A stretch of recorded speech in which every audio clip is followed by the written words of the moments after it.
세상에 염려 없는 사람이 있을까? 있을까요? 염려 없는 사람 저 공동묘지를 안 했을 것 같다는 생각이 듭니다. 사람은 누구나 다 염려를 가지고 살아갑니다. 특히 요즘 시대에 코로나로 인해서 수많은 사람들이 걱정과 염려와 두려움 속에 살아가고 있는데요. 계속해서 확진자가 나오고 또 사망자가 속출하는 가운데 있습니다. 혹시 나도 코로나 걸리는 거 아닌가? 그래서 평상시에 씻지 않던 손을 30초 동안 씻고 마스크도 쓰고 다니죠. 마스크를 쓰지 않은 사람이 있으면 왠지 모르게 찝찝하고 멀리할 수밖에 없고, 그리고 혹시 저 사람 실천지 아닌가 그런 생각도 하게 됩니다. 어제 또 무안에 확진자가 생기는 바람에 목포에 비상이 불렸잖아요. 참 세상이 다 염려하나 투성으로 우리의 마음을 참 압박하고 있는 것 같습니다. 염려 속에 생기는 불안과 공포는 우리 마음에서 떨쳐버리기가 쉽지 않습니다. 그러면 오늘 염려는 과연 무슨 말일까요? 염려라는 뜻을 사전을 찾아보니까 이렇게 되어 있더라고요. 앞일에 대해 마음을 써서 걱정함 또는 걱정이라고 이렇게 정의하고 있습니다. 그러니까 앞으로 일어날 일에 대해서 걱정하는 것, 그것을 염려다 그렇게 이야기합니다. 우리는 작고 크건 여러 가지 일로 인해서 염려를 가지고 살아가잖아요. 불안한 미래에 대해서, 또 자녀에 대해서, 또 건강에 대해서, 죽음과 또 사고와 질병, 헤아릴 수 없을 만큼의 많은 걱정을 가지고 염려 속에 살아가고 있습니다. 그런데 여러분, 이렇게 많은 염려가 우리 힘으로 염려해서 될 수 있다, 없다? 없다라는 거예요. 전문가들의 조사에 의하면요, 이렇게 염려해서 될 수 있는 확률이 8%밖에 안 된대요. 그러니까 92%는 염려해서 될 일이 아니다라는 겁니다. 때로는 염려하고 싶지 않아도 나도 모르게 염려하고 있는 우리의 모습, 나 자신의 모습을 발견할 때가 참 많이 있습니다. 오늘 본문에 예수님이요, 제자들에게 염려하지 말라 그렇게 이야기하고 있습니다. 이 당시에는요, 유대인들은요, 로마의 압제하에 있었어요. 그래서 부당한 세금과 극심한 빈부의 격차로 생존의 위협을 느끼고 있었습니다. 한시도 근심과 염려가 떠날 날이 없었던 때가 바로 이때예요. 탄압이 있었고 핍박이 있었고 고난이 있었어요. 그래서 이런 제자들의 기도에는 항상 우선순위가 되는 제목이 뭐였냐면, 무엇을 먹을까? 무엇을 마실까? 무엇을 입을까가 그들의 우선순위의 기도 제목이었습니다. 오늘 살아가는 우리에게도 동일하다고 생각이 듭니다. 우리가 먹을 거, 입을 거, 마실 거에 대해서, 또 생존의 위협으로부터, 특별히 코로나, 또 이것으로 인해서 생기는 여러 가지 직장의 일, 또 사업하시는 분들, 가게 하시는 분들 다들 힘들어 하시잖아요. 적자잖아요. 상가를 가면 사람들이 보이지가 않잖아요. 지금 누구나도 다 가지고 죽을 상 힘들어합니다. 그래서 소위 착한 임대료 운동이 전국적으로 확산되면서 나라에서 임대료 절반을 부담해 주겠다, 그렇게 이야기하잖아요.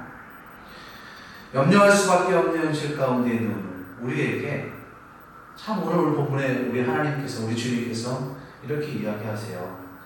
염려하지 말아라. 하나님 오늘 우리에게 말씀하십니다. 너희들 염려하지 마.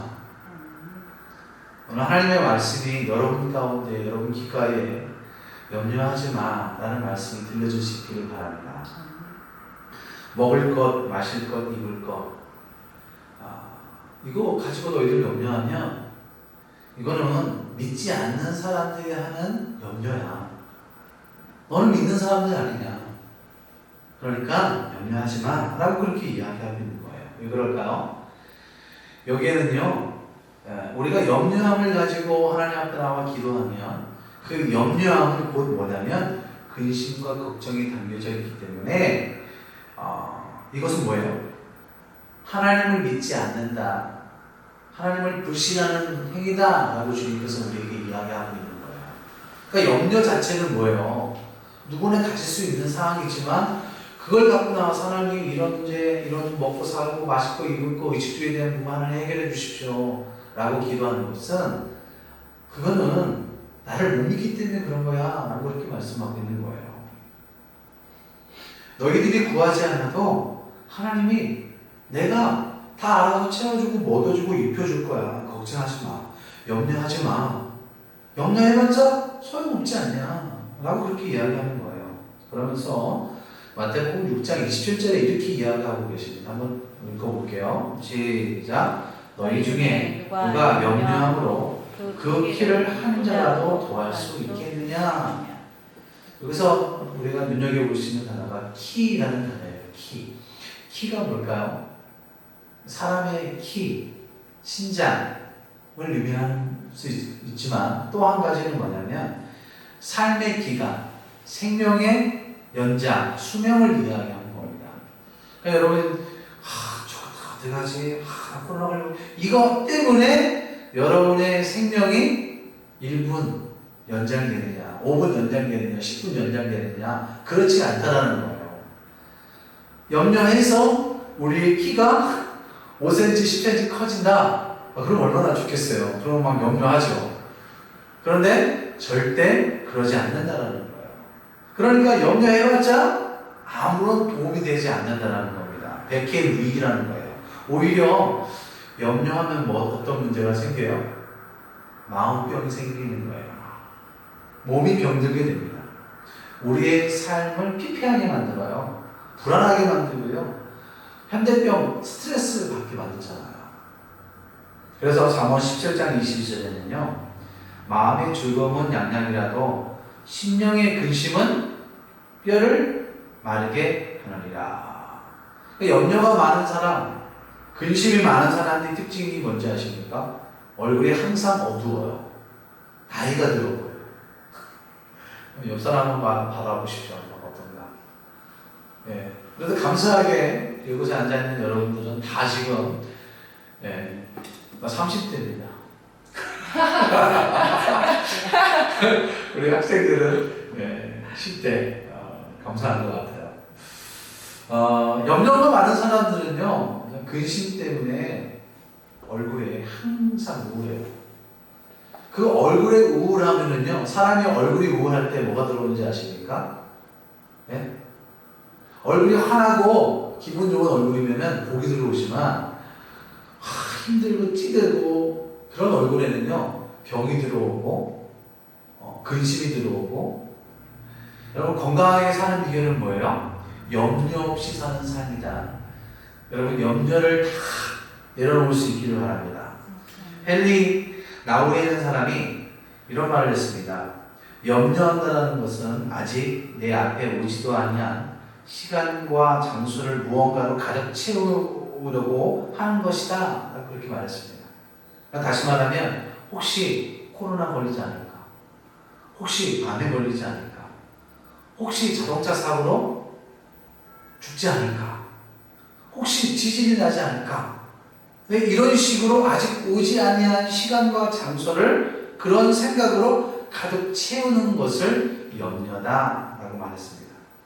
대부분 우리가 그렇게 우리의 생각 속을 이렇게 염려로 채워놓잖아요. 그래서 우리의 삶이 어떻게 해요? 망가지게 되는 겁니다. 절망에 이르게 되는 거예요. 네, 덴마크의 철학자였던 키에르케고르가 절망은 죽음에 이르는 병이다 그렇게 이야기했습니다. 그러니까 염려가 생길 때 어떻게 하면 좋을까요? 네, 오늘 본문에 뭐라고 이야기하냐면은 따라합시다. 보면 된다. 예, 뭘 볼까요? 예수님 지금 우리에게 보라라고 그렇게 이야기하고 있는 것을 볼 수가 있습니다. 보라라는 것은 뭐냐면은 주목하다, 바라보다 라고 그렇게 이야기하는 거예요. 그러면 주님께서 오늘 본문을 통해서 우리에게 뭘 보라고 이야기하실까? 따라합시다. 공중의 새를 보라. 네, 따라합시다. 공중의 새를 보라. 예. 자, 공중의 새를 보래요. 왜 공중의 새를 보라고 하실까요? 한번 읽어볼까요? 마태복음 6장 26절입니다. 시작. 공중의 새를 보라. 씻지도 않고 거두지도 않고 창고에 모아두지도 않는데 너희 하늘 아버지께서 기르시나니 너희는 이것들보다 귀하지 아니하냐. 여러분, 공중에 나는 새를 한번 바라볼 수 있기를 바랍니다. 한번 생각해 보세요. 새들이요, 자기들이 먹고 살기 위해서 모내기를 하나요? 새들이 먹고 살기 위해서 모내기 한 다음에 거름을 줘요. 이제 추수 때가 되면 창고를 짓고 그곳에다 곡간을 이렇게 다 곡식을 쌓아서 모아둡니까? 그런 거 봤어요? 그러지 않잖아요. 매일매일 자연 속에서 먹이를 먹으며 살아갑니다. 그럼에도 불구하고 여러분, 굶어 죽는 새 봤습니까? 저는 굶어 죽는 새 한 번도 본 적 없어요. 얼어 죽는 새는 본 적 있습니다. 여러분, 새는 굶어 죽지는 않더라고요. 단 얼어 죽을 수는 있습니다. 여러분, 이 지구상에 약 1000억 마리의 새가 존재한다고 해요. 그러면 지구상의 인구를 60억으로 계산한다면요, 사람 숫자마다 새가 16배 이상 많은 겁니다. 그러면 이 많은 새들이 무엇으로 어떻게 먹고 살까? 어떤 조류학자가 그런 얘기를 했습니다. 제비에 대해서 연구를 했는데, 제비가 새끼를 키울 때 하루에 먹이를 몇 번 물어다 주는지 아십니까? 100번 이상을 먹이를 물어다 준대요. 그러면 이 어미 제비가 3주 동안에 적어도 곤충 약 2000마리 정도는 먹여 주어야 한다는 거거든요. 말이 2000마리죠. 근데 신기한 건 뭐냐면 그 수많은 새들이 지금까지 먹고 사는데 아무런 문제가 없다는 거예요. 왜 그럴까요? 따라합시다. 하늘 아버지께서 기르시기 때문입니다. 하늘 아버지께서 기르시기 예. 때문입니다. 하늘 아버지께서 기르시기 때문에 그런 거예요. 하나님이 이 땅에 있는 모든 새들을 먹이시기 때문에 그런 거예요. 본문에 그렇게 이야기하고 있잖아요. 뭐라고 나와 있습니까? 너희 하늘 아버지께서 기르시다니, 이렇게 이야기하고 있잖아요. 자, 질문 한번 해볼까요? 여러분에게 하나님은 어떤 분이십니까? 아버지. 그렇죠. 하나님은 우리 아버지세요. 하늘 아버지라는 거예요. 여기 아버지라는 말은 헬라어로 무슨 말이냐면요, 파테르라는 말이에요. 이거는 친아버지다라는 거예요. 하나님은 우리의 친아버지세요. 여러분 믿습니까? 여러분, 아버지는요, 내가 구하지 않아도 우리의 필요를 아실까요? 뭘까요? 다 알아요. 그래서 필요하지 않아도 때가 되면 하나님 다 부어주세요. 채워주세요. 먹여주시고 입혀주시는 거예요. 그런데 더 놀라운 건 뭐냐면 본문에서는 아버지를 하늘 아버지다, 그렇게 이야기하고 있는 거예요. 이 하늘 아버지라고 할 때 하늘은 무슨 말이냐면요, 우라니오스라고 해요. 우라니오스. 이거는 뭐냐면 전능자라는 말입니다. 전능자. 그러니까 이 전능하신 아버지께서 우리의 필요를 다 아시고 때에 맞게 채워주시기 때문에 우리는 염려할 필요가 없다는 거예요. 그런데 우리는 염려해야죠? 그럼에도 불구하고 우리는 염려해요. 왜 염려할까요? 그 이유는요, 공중에 나는 새를 보지 않기 때문에 그래요. 하나님이 그들을 먹이시는 것에 대해서 우리가 주목하지 않기 때문에 그러는 거예요.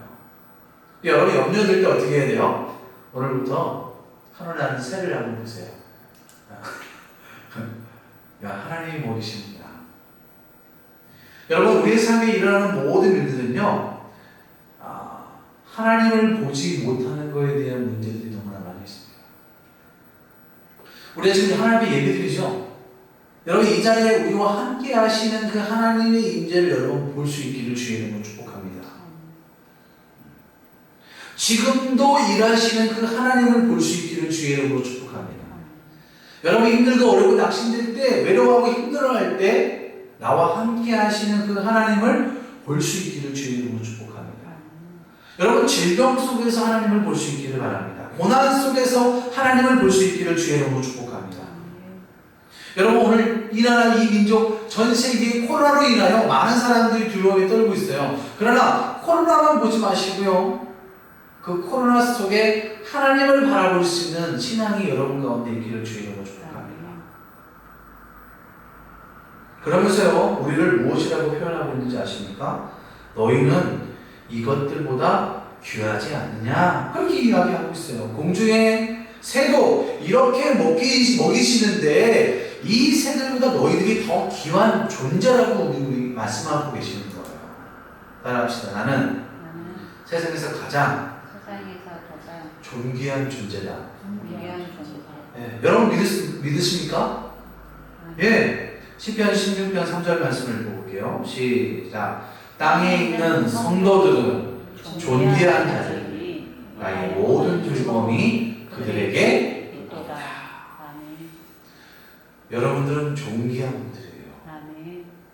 하나님이 이 세상에서 가장 귀하게 여기시는 것이 무엇이냐? 저와 여러분임을 믿을 수 있기를 바랍니다. 그러니까 하나님의 관심은요, 코로나가 아니에요. 우리의 관심은 코로나죠. 하나님의 관심은 코로나가 아니라는 거예요. 그럼 하나님의 관심은 누구예요? 우리예요, 우리. 저와 여러분들이에요. 우리가 죽기를 도망하는 거예요. 우리가 하나님 앞에 나와서 회개하는 거예요. 우리가 신앙을 회복하는 거예요. 이 민족이 전 세계가 우상을 버리고 하나님 이 나라를 고쳐주시옵소서 라고 기도하는 거예요. 하나님을 경외하는 거예요. 하나님의 관심은 한 영혼 한 영혼이라는 사실을 여러분 믿을 수 있기를 바랍니다. 어떻게 할 수 있습니까? 하나님은 독생자 예수 그리스도를 이 땅에 보내주셔서 피를 흘리시며 십자가에 못 박혀 돌아가시게 하셨기 때문에 그래요. 누구 때문에요? 나 때문이에요. 우리 때문에. 여러분 이 사실을 믿을 때 우리는 염려로부터 벗어날 수 있는 거예요. 공중에 나는 새를 보십시오. 하나님이 저 공중에 나는 새보다 우리를 더욱더 존귀한 자로 여기시는 거예요. 그 공중에 나는 새도 하나님이 기르시고 입히시고 먹이시는 거예요. 그 공중의 새보다 우리는 더 존귀한 자라는 사실. 여러분 염려하지 않기를 주의 이름으로 축복합니다. 염려하지 않기를 주의 이름으로 축복합니다. 두 번째는 뭘까요? 뭘 보라고 이야기하세요? 예, 들의 백합화를 보라고 말씀하고 계십니다. 마태복음 6장 28절입니다. 시작. 또 너희가 어찌 의복을 위하여 염려하느냐? 들의 백합화가 어떻게 자라는가 생각하여 보라. 수고도 아니하고 길쌈도 아니하느니라. 예수님 당시의 의복은요, 신분을 나타냈습니다. 오늘날 의복은 뭘까요? 오늘날 옷은 어떨까요? 신분을 나타내는 것이 아니라 우리의 개성을 표현하는 하나의 수단으로, 그렇죠? 그리고 자신의 가치를 높이기 위해서 사람들은 좋은 옷, 좀 고급진 옷을 많이 입고 다닙니다. 그래서 얼굴이 좀 못생겼어도요, 좀 배운 곳이 좀 부족하다 할지라도요, 메이크업, 그렇죠? 저 비싼 옷 입고 다니면은 그래도 뭐 있어 보이거든요. 그러니까 사람들이 어떻게 하겠어요? 이 비싼 옷을, 메이크 옷을 선호하는 거예요. 물론 오래 입을 수 있는 장점도 있을 거라고 생각이 듭니다. 외출할 때 보면은 우리 옷 때문에 염려할 경우가 많이 있죠. 특별히 우리 아들이 외출할 때 이제 뭐 고등학교 이제 3학년이다 보니까 외모에 많이 신경 쓰고, 또 우리 딸도 또 우리 자녀들도 다 그러잖아요. 근데 성경은 뭐라고 이야기하냐면 그런 것으로 염려하지 말래요. 자, 마태복음 6장 29절 말씀 읽어볼게요. 시작. 그러나 내가 너희에게 말하노니 솔로몬의 모든 영광으로도 입은 옷이 이 꽃 하나만 갖지 못하였느니라. 솔로몬은요, 왕이잖아요. 태평성대를 이루던 왕입니다. 가장 지혜로운 왕이었어요. 이 솔로몬이 입은 옷이 어떨까요? 세상에서 가장 귀하고 비싸고 화려한 옷이겠죠. 한 벌에 몇백만 원, 몇천만 원, 몇억 가지도 갈 수 있지 않을까 생각이 듭니다. 고가의 옷을 솔로몬이 입고 다녔던 거예요. 그런데 보세요. 제 아무리 화려한 옷을 입는다 해도 들의 백합화보다는 못하다라고 예수님 말씀하고 있는 거예요. 왜 그럴까요? 이 백합화는요, 야생화를 이야기하는 거예요. 여러분 오늘 집에 가시다가요, 야생화 피고 있으면 한번 보십시오. 보면 볼수록 신기합니다. 보면 볼수록 아름다워요. 봐도 질리지 않는 것이 백합화예요. 왜 그럴까요? 하나님이 만드셨기 때문에 그래요. 하나님의 작품이기 때문에 그래요. 하나님의 작품이기 때문에 그 무엇과도 비교할 수 없는 거예요. 솔로몬의 몇천 몇억 되는 그 금보다도 은보다도 그 옷보다도 아름답구나. 하나님 만든 작품이기 때문에. 그래서 하나님의 작품을 인간들이 봤을 때 어떤 마음이 드는지 아십니까? 따라합시다. 행복하다. 행복하다는 생각이 드는 거예요. 행복하다. 근데 인간이 만든 하얀 옷은 어때요? 행복하다가 아니라 뭐예요? 부럽다. 시간이 지나면 낡고 허물어지잖아요. 여러분, 하나님이 만든 이 백합화, 들꽃을 보면서, 야생화를 보면서 우리는요, 하나님의 위대하심을 생각할 수가 있습니다. 그래서 28절에 뭐라고 했나요? 백합화가 어떻게 자라는가 생각하여 보라. 그렇게 이야기하고 있는 거예요. 생각하면 할수록 하나님 그 오묘하고 그 하나님의 섭리를 우리가 깨닫게 되기 때문에 그런 거예요. 와, 대단하다.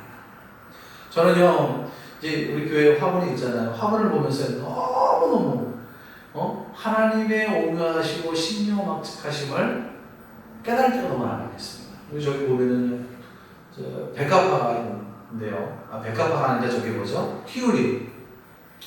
튤립이 꽃이 폈다가 죽어버렸어요. 그래서 나는 이제 끝인가 보다 생각했는데 한 달인가 되니까 싹이 나면서 줄기가 자라는 거예요. 그거 보면서 너무너무 신기한 거예요. 여러분 앞에 꽃 화분 있잖아요. 빨간 거 노란 거 보이시나요? 네. 우리 이런 분이 보이세요? 보이네요, 이렇게. 보이죠? 끝나고 와서요. 끝나고 와서 한번 보십시오. 너무 예뻐요. 근데 졌다 피었다 하는 것이 너무너무 신기한 거예요. 따라합시다. 하나님의 작품이다. 하나님의 작품이다. 하나님의 작품이다. 보잘것없는 꽃이라 할지라도 그 꽃에는 하나님의 계획하심과 섭리가 담겨져 있는 거예요. 하나님의 놀라운 능력들이 담겨져 있는 거예요. 그러니까 여러분 이 세상에 있는 모든 것들이 하나님 손에 안 미친 것이 하나도 없어요. 하나님의 작품인 거예요. 그러니까 인간의 작품과 하나님의 작품은 비교할 수 없는 거예요. 그 무엇으로도 바꿀 수 없는 겁니다. 그런데 성경은 뭐라고 해요? 하물며 하나님의 자녀된 우리에게 이것보다 더 낫지 않겠느냐? 라고 그렇게 말씀하고 있는 거예요. 그러므로 너희가 계속해서 무엇을 먹을까? 무엇을 마실까? 입을까? 염려하면 너희는 결국 어떤 사람이다? 자, 마태복음 6장 30절입니다. 시작. 믿음이 작은 자들아. 계속 우리가 염려하면 어떤 사람이라는 거예요? 믿음이 작은 사람이라는 거예요. 믿음이 작다라는 건 뭐냐면요, 거의 하나님을 신뢰하지 않은 상태에 온 사람을 믿음이 작은 사람이다 라고 그렇게 이야기해요. 겨자씨보다 더 조그만 믿음을 갖고 있는 사람을 믿음이 작은 사람이라고 이야기합니다. 그러니까 결국은 뭐예요? 염려가 있는 사람은 믿음이 작은 사람이요, 믿음이 작은 사람은 염려하는 사람이다 라고 그렇게 말씀하고 있는 겁니다. 조지 뮬러는요, 믿음의 시작은 염려의 끝이요, 염려의 시작은 믿음의 끝이다. 그러므로 염려하느냐? 믿음이 죽는다.